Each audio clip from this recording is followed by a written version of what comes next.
Well, I think that people who become accustomed to living in relatively free, open societies need to become very serious about threats that have emerged. So if we take the United States, a strong majority of the population upholds classical liberal values. They believe in limited government, free markets, free trade, the rule of law, toleration, and so on. Unfortunately, in this election, we have two candidates who are the two most disliked candidates maybe in American history. Both of them are deeply disliked by a majority of the population. I think it's partly a black swan. It's the way that the political process chose. So you have two people who represent quite statist, anti-liberal views that are not representative of the population.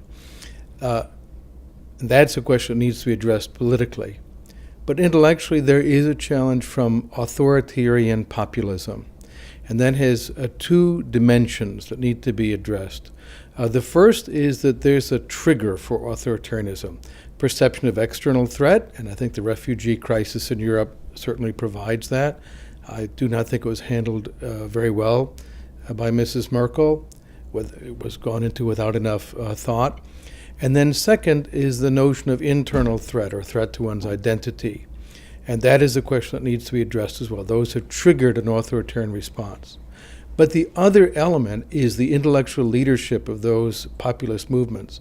And to be very frank, we have seen the reemergence of ideas I did not expect to see in my lifetime, right out of the 1930s. And I fear that we are facing that kind of conflict again. And those who believe in liberal values, in a society of toleration, openness, and prosperity, need to address those intellectually, ideologically, if you will, and combat all of the fallacies and intellectual mistakes made by that leadership.